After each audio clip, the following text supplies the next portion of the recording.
Hello ಪ್ರಿಯ ವೀಕ್ಷಕರೇ ಹಾಗೂ ಹಿತೈಷಿಗಳೇ, ನಾನು ನಿಮ್ಮ ಕನ್ನಡತಿ ಕವಿ. ಎಲ್ಲ ಹೇಗಿದ್ದೀರಾ? ನಾನು ತುಂಬ ಆರಾಮಾಗಿದ್ದೀನಿ.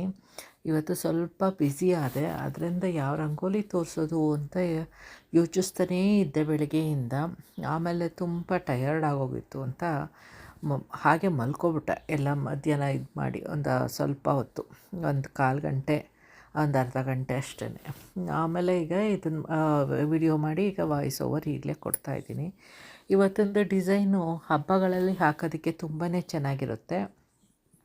ಇದು ಅಷ್ಟೊಂದು ಎದ್ದು ಕಾಣದೇ ಇರಬಹುದು, ಯಾಕೆ ಅಂತಂದರೆ ನಾನು ಬ್ಲ್ಯಾಕ್ ಮಾರ್ಕಲ್ಲಿ ಮಾಡ್ತಾಯಿದ್ದೀನಲ್ವ ವೈಟ್ ಇದ್ರ ಮೇಲೆ.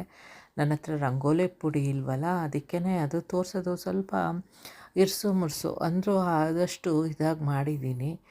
ನಿಮ್ಗೆ ಇಷ್ಟ ಆಗುತ್ತಾ ಏನು ಈ ಥರ ಬಿಡಿಸೋದಕ್ಕೆ ಹಬ್ಬಗಳಲ್ಲಿ ಬಿಡಿಸ್ತೀರಾ ಏನು ಅಂತ ನನಗೆ ಕಮೆಂಟ್ ಮೂಲಕ ತಿಳಿಸಿ, ಆಯಿತಾ? ಏನಕ್ಕೆ ಇವತ್ತು ಬ್ಯುಸಿ ಅಂತಂದರೆ ನಂದು ಒಂದು ಇದಿತ್ತು, ಟೆಸ್ಟ್ ಇತ್ತು, ಇಲ್ಲಿ ಲ್ಯಾಬಿಗೆ ಹೋಗಬೇಕಾಗಿತ್ತು. ಅದಕ್ಕೆ ಇಲ್ಲಿ ಎಲ್ಲ ಮೆಡಿಕಲ್ದಿದು ಆಲ್ಮೋಸ್ಟ್ ಎಲ್ಲ ಲ್ಯಾಬ್ ಟೆಸ್ಟು, ಬ್ಲಡ್ ಟೆಸ್ಟು, ಅದು ಇದು ಎಲ್ಲ ಟೆಸ್ಟ್ಗಳು ನಮಗೆ ಫ್ರೀ. ಇದು ನಮ್ಮ ಜಿ ಪಿ ಇಂದ ರೆಫರ್ ಮಾಡಿ ಅದು ಹೋಗಬೇಕು. ಆಮೇಲೆ ಸ್ಪೆಷಲಿಸ್ಟಿಗೆ ಇದು ಮಾಡಬೇಕು ಅಂದರೆ ಜಿ ಪಿನೇ ನಮ್ಮ ಹತ್ರ ಕೇಳ್ತಾರೆ ಇನ್ಶೂರೆನ್ಸ್ ಇದೆಯಾ ಇಲ್ವಾ ಅಂತ. ಇಲ್ಲ ಅಂತಂದರೆ ಅವರು ಹಾಸ್ಪಿಟಲ್ಗೆ ರೆಫರ್ ಮಾಡ್ತಾರೆ. ಜಿ ಪಿ ಹತ್ರ ಏನೂ ಇದಿಲ್ಲ, ಕೆಲಸ ಆಗಲ್ಲ ಇಲ್ಲಿ. ಏನು ಅಂತಂದರೆ ಅವರು ಜಸ್ಟ್ ಪ್ಯಾರಾಸಿಟಮಾಲು, ಪೇನ್ ಕಿಲ್ಲರು ಅದು ಇದು ಕೊಡ್ತಾರೆ ಅಷ್ಟೇ. ಈಗ ನಾನು ಕಾರ್ಡಿಯಾಲಜಿಸ್ಟ್ಗೆ ಹೋಗಿದ್ದೆ ಅಲ್ವಾ ಮೀಟ್ ಮಾಡೋದಕ್ಕೆ. ಕಾರ್ಡಿಯಾಲಜಿಸ್ಟು ಕನ್ಸಲ್ಟೇಷನ್ ಆದಮೇಲೆ ಅವರು ಜಿ ಪಿಗೆ ಇದು ಮಾಡಿದ್ರು, ಲೆಟರ್ ಹಾಕಿದ್ರು. ಏನು ಅಂತಂದರೆ ಅವಳಿಗೆ ವಿಗರಸ್ಸಾಗಿ ಟ್ರೀಟ್ಮೆಂಟ್ ಶುರು ಮಾಡಿ ಎಲ್ಲ ಕಂಟ್ರೋಲ್ ಆಗಬೇಕು ಹಾಗೆ ಹೀಗೆ ಅಂತ. ಆಗ ಅವರು ಅದನ್ನು ನೋಡಿ ಎಲ್ಲ ಇದು ಮಾಡೇ ಹಾಕ್ತಾರೆ. ಆಮೇಲೆ ನಮ್ಮದು ಒಂದು ಸಲ ಏನಾದರೂ ಬ್ಲಡ್ ಟೆಸ್ಟ್ ಯಾವುದಾದ್ರೂ ಕಡಿಮೆ ಇತ್ತು ಆಗಬೇಕು ಅಂತಂದರೆ ಅವರೇ ಏನು ಪ್ರತಿ ಸಲವೂ ನಮಗೇ ಬ್ಲಡ್ ಟೆಸ್ಟಿಗೆ ಎಲ್ಲದಕ್ಕೂ ಕೊಡ್ತಾರೆ, ವರ್ಷಕ್ಕೊಂದು ಸಲನಾದರೂ ಅವರೇ. ಅವೆಲ್ಲ ಫ್ರೀ ಆಫ್ ಕಾಸ್ಟು. ಏನು ಅಂತಂದರೆ ನಾವು ಏನೇ ಇದಾದರೂ ತೊಗೊಂಡ್ರು ಪ್ರತಿಯೊಂದಕ್ಕೂ ಟ್ಯಾಕ್ಸ್ ಕಟ್ಬಿಡ್ತೀವಲ್ಲ, ಅದರಿಂದ ಇವೆಲ್ಲ ಫೆಸಿಲಿಟಿ. ಇದು ಇಂಡ್ಯಾದಲ್ಲಿ ಬಂದರೆ ಎಷ್ಟು ಚೆನ್ನಾಗಿರುತ್ತಲ್ವಾ? ಅದು ನನಗೆ ನನ್ನ ಆಸೆ, ಇಂಡ್ಯಾದಲ್ಲಿ ಇವೆಲ್ಲ ಸಿಗಬೇಕು ಎಲ್ಲರಿಗೂ ಅಂತ. ನೋಡೋಣ, ಕನಸು ಕಾಣೋದಕ್ಕೇನೋ ದುಡ್ಡು ಕೊಡಬೇಕಾ?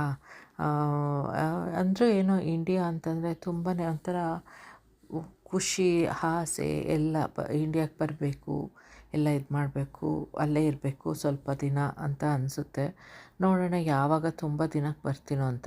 ಏಜ್ ಗಟ್ಟಲೆ ಆಗೋಯ್ತು. ಫಸ್ಟು ಮಕ್ಕಳೆಲ್ಲ ಸಣ್ಣವರಿದ್ದಾಗಂತೂ ಏನು ಬರ್ತಿದ್ದು ಅಂದರೆ ನಾವು ಮಿನಿಮಮ್ ಫಸ್ಟ್ ಸಲ ಬಂದಾಗ 5 ಮಂತ್ಸ್ ಇದ್ದೆ. 5 ಮಂತ್ಸ್ ಮಿನಿಮಮ್, 5-6 ಮಂತ್ಸ್ ಇದ್ದೆ. ಆಮೇಲೆ ಎರಡನೇ ಸಲ ಬಂದಾಗ ಸಾಲಿಡಾಗಿ 1 ವರ್ಷ ಇದ್ದೆ. ಮೂರನೇ ಸಲ ಬಂದಾಗ ಈಗ ಇನ್ನೊಂದು 5 ಮಂತ್ಸ್ ಹಂಗೋ ಏನೋ ಬಂದೆ. ಹಾಗೆ ಬಂದಿದ್ದೀನಿ. ಈ ಆಮೇಲೆಲ್ಲ ಶಾರ್ಟು, ಏನಿದ್ರು 10 ಡೇಸೇ ಮ್ಯಾಕ್ಸಿಮಮ್ಮು, ಅಷ್ಟೇ ಬಂದಿರೋದು. ಈಗ ಪುನಃ ಅಟ್ಲೀಸ್ಟ್ ಒಂದು 6 ವೀಕ್ಸಿಗೆ ಬರಬೇಕು ಅಂತ ನನ್ನ ಆಸೆ. ಯಾವಾಗ ಈಡೇರುತ್ತೋ ಗೊತ್ತಿಲ್ಲ. ಕಾಯೋಣ, ಏನು ತೊಂದರೆ ಇಲ್ಲ ಅಲ್ವಾ? ಅದಕ್ಕೆ ಈ ಕೋಲಮ್ಗಳೆಲ್ಲ ಏನಕ್ಕೆ ಅಂತಂದರೆ ಮುಂದಿನ ವೀಡಿಯೋಗಳಲ್ಲಿ ನ್ಯೂ ಇಯರ್ಗೆ ಹಾಕೋಂಥ ರಂಗೋಲಿಗಳನ್ನ ತೋರಿಸ್ಕೊಡ್ತೀನಿ.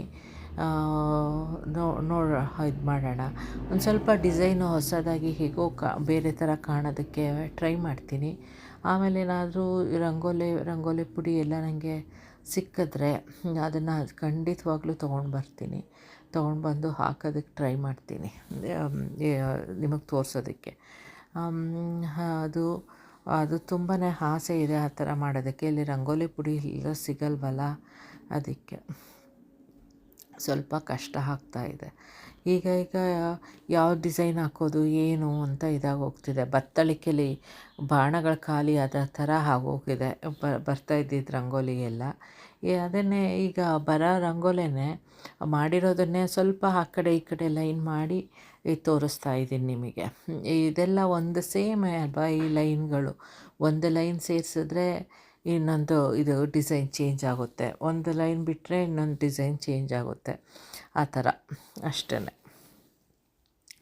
ಆಮೇಲೆ ಇದು ರಂಗೋಲಿ ಅಂತಂದ್ರೆ ಒಂಥರ ಲೈನು, ಎಳೆಗಳು, ಇದು ಡಿಸೈನ್ಗಳಷ್ಟೇ ಅಲ್ವಾ. ಆಮೇಲೆ ಏನಾದರೂ ಇದಾಯಿತು ಅಂತಂದರೆ ನಾನು ಡಾಟ್ಗಳಲ್ಲಿ ಮಾಮೂಲಿ ರಂಗೋಲಿಗಳು ಬಿಡ್ತೀವಲ್ಲ, ಆ ಥರದನ್ನು ತೋರ್ಸೋದಕ್ಕೆ ಪ್ರಯತ್ನ ಪಡ್ತೀನಿ. ನೋಡೋಣ ಎಷ್ಟರ ಮಟ್ಟಿಗೆ ಹೋಗುತ್ತೆ. ಆಗಂತೂ ಕೆಲಸ ಇದು ಮಾಡ್ತಾನೇ ಇರಲಿಲ್ಲ. ಬೇಗ ಹೊರ್ಟೋಗ್ತಿದ್ರು, ಕರೆಕ್ಟಾಗಿ 4:35 ಖಾಲಿ ಹೋಗುತ್ತಿದ್ರು. ಈಗ ಎಲ್ಲೋ ಅವ್ರಿಗೆ ಬಂದಿದೆ ಅನಿಸುತ್ತೆ ಡೆಡ್ಲೈನು, ಮುಗಿಸ್ಬೇಕು ಅಂತ. ಅದಕ್ಕೆ ಇಲ್ಲಿ ತನಕನೂ ಕೆಲಸ ಮಾಡ್ತಿದ್ದಾರೆ. ಇನ್ನು 6:30 ಇನ್ನೇನು ಆಲ್ರೆಡಿ ಅಲ್ಲಿ ಆದರೂ ಮಾಡ್ತಾನೇ ಇದ್ದಾರೆ ಕೆಲಸ. ಏನೂ ಮಾಡೋಕ್ಕಾಗಲ್ಲ ಅಲ್ವಾ, ಎಲ್ಲ ಡೆಡ್ಲೈನ್ ಬಂದಾಗ ಎಲ್ಲರೂ ಫಾಸ್ಟಾಗಿ ತಾನೆ ಹೇಗೆ ಶಸ್ತ್ರಾಭ್ಯಾಸ ಇದ್ದ ಟೈಮಲ್ಲಿ ಮಾಡ್ತಾರೋ ಆ ಥರ ಆಯಿತು ಎಲ್ಲ ಫಾಸ್ಟಾಗಿ. ಈ ಇದು ಬಾಕ್ಸ್ಗಳ ಟೈಪೇ ಹಾಕ್ಕೊಂಡು, ಆಮೇಲೆ ನನಗೆ ಬಾಕ್ಸ್ಗಳದಕ್ಕೆ ಈಸಿಯಾಗಿ ಹೇಗೆ ಮಾಡಿಕೊಂಡೆ ಅಂತಂದರೆ ತುಂಬ ಒಂಥರ ಕನ್ಫ್ಯೂಷನ್ ಆಗ್ತಾಯಿತ್ತು ತೋರಿಸೋದಕ್ಕೆ. ಅದಕ್ಕೇ ಬಾಕ್ಸ್ ಹಾಕ್ಕೋತೀನಿ. ಆ ಬಾಕ್ಸಲ್ಲಿ ಫಸ್ಟ್ ಒಂದು ಮಿಡ್ ಲೈನ್ಗೆ ಲೈನ್ಗಳು ಹಾಕ್ಕೋತೀನಿ. ಆಮೇಲೆ ಆ ಮಿಡ್ ಲೈನ್ ಅಕ್ಕಪಕ್ಕ ಒಂದೊಂದು ಲೈನು, ಆ ಥರ ಮಾಡ್ಕೊಂಡಿದ್ದೀನಿ. ಏಕೆ ಅಂತಂದರೆ ಒಂದು ಕನ್ಫ್ಯೂಸ್ ಆಗಿ ಬೇರೆ ಬೇರೆ ಇದಾಗಿ ಹೋಗ್ತಾಯಿತ್ತು. ಈಗ ಇಷ್ಟೇ 3 ಲೈನ್ಸ್ ಹಾಕ್ಕೋತೀನಿ ಬಾಕ್ಸಲ್ಲಿ, ಅದರಿಂದ ಅಷ್ಟು ಕನ್ಫ್ಯೂಸು ಆಗೋಲ್ಲ. ಆಮೇಲೆ ಡಿಸೈನು ನೀಟಾಗಿ ಕಾಣುತ್ತೆ. ಮಾರ್ಕರ್ ಹಾಕೋದ್ರಿಂದ ಅದು ತೀರಾ ಒಂಥರ ಕಾಣಿಸ್ತಾಯಿತ್ತು. ಅದಕ್ಕೇ ಆಯಿತಾ. ಈ ಮಾರ್ಕರ್ನೇ ಯೂಸ್ ಮಾಡ್ತಾಯಿದ್ದೀನಿ, ಯಾಕೆಂದರೆ ಎದ್ದು ಕಾಣುತ್ತೆ, ಚೆನ್ನಾಗಿ ನೀಟಾಗಿ ಕಾಣ್ತಾ ಇದೆ. ಸಣ್ಣದ ಲೈನಲ್ಲಿ ಹಾಕಿದ್ರೆ ಲೈನ್ ಹಾಕೋದಕ್ಕೇನೋ ಚೆನ್ನಾಗಿರುತ್ತೆ, ತುಂಬ ಸಣ್ಣದಾಗಿ ಪೂರವಾಗಿ, ಆದರೆ ಅದು ಕಾಣಿಸಲ್ಲ ಹೆಚ್ಚಿಗೆ. ಅದಕ್ಕೇ ಈಗ ಈ ಲೈನ್ಗಳಲ್ಲೇ ಮಾರ್ಕರಲ್ಲೇ ಹಾಕೋದಕ್ಕೆ ಇದು ಮಾಡ್ತಾಯಿದ್ದೀನಿ, ಇಟ್ಕೊಂಡಿದ್ದೀನಿ ಇದನ್ನೇ ಈಗ ಹಾಕೋದಕ್ಕೇ. ಪರ್ಮ್ನೆಂಟಾಗಿ ನನ್ನ ಹತ್ರನೇ ಇದೆ. ಸದ್ಯ ಮಗ ಕೇಳಿಲ್ಲ. ತುಂಬ ಸ್ಟಾಕ್ಗಳಿದೆಯಲ್ಲ ಅವ್ರದ್ದನ್ನೆಲ್ಲ ಖಾಲಿ ಮಾಡ್ಕೋತಾ ಇದ್ದೀನಿ ನಾನೇ ಯೂಸ್ ಮಾಡಿ. ಇನ್ನೇನು ಅವ್ರಿಗೆ ದೊಡ್ಡವನಿಗೆ ಸ್ಕೂಲ್ ಇನ್ನೇನೋ ಮುಗಿಯುತ್ತೆ ಅನಿಸುತ್ತೆ. ಇದು ಲಾಸ್ಟ್ ವೀಕೇನೋ ಅವನಿಗೆ. ಚಿಕ್ಕವನು ಇನ್ನೂ ಡಿಸೆಂಬರ್ 15th ತನಕ ಹೋಗಬೇಕು. ಆಮೇಲೆ ಅವನಿಗೆ ರಜಾ ಇಲ್ಲಿ ತನಕ ಅಂದರೆ ಫೆಬ್ರವರಿಗೆ ಮತ್ತೆ ಪುನಃ ಸ್ಕೂಲ್ ಶುರು. ಅಲ್ಲಿ ತನಕ ರಜಾ. ನಾವೆಲ್ಲ ಸಣ್ಣವರೆಲ್ಲ ಇದ್ದಾಗ ಅಲ್ಲಿದ್ದಾಗ ಅನ್ಕೋತಾ ಇದ್ವಿ ಹೊರದೇಶಗಳಲ್ಲಿ ರಜೆಗಳೇ ಇರಲ್ಲ ಅಂತ. ನೋಡಿದ್ರೆ ಇವ್ರಿಗಿರೋ ಅಷ್ಟು ರಜೆ ನಮಗೂ ಸಿಗ್ತಿರ್ಲಿಲ್ವೇನೋ. ಇವರಿಗೆ ಸಮ್ಮರಿಗೆ ಅಂತ ರಜೆ ಕೊಡ್ತಾರೆ.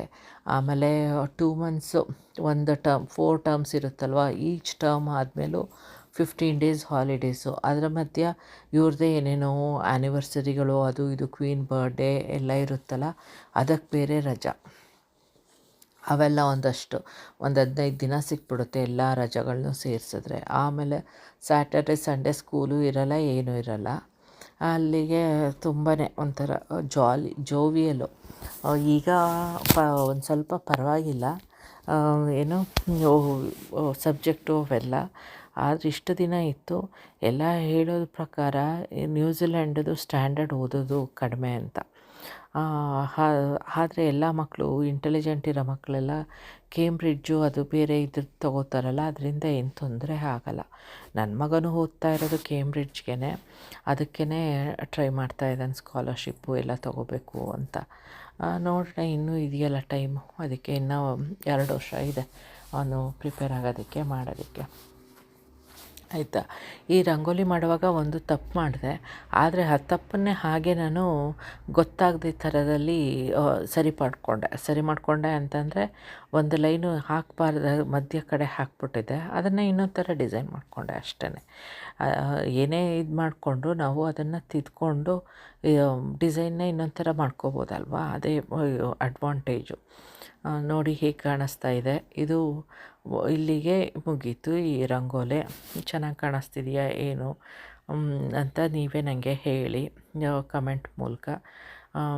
ಒಂಥರ ಚೆನ್ನಾಗಿ ಕಾಣಿಸ್ತಾ ಇದೆ. ಗೋಪುರ, ತಾವರೆ ಎಲ್ಲ ಇದು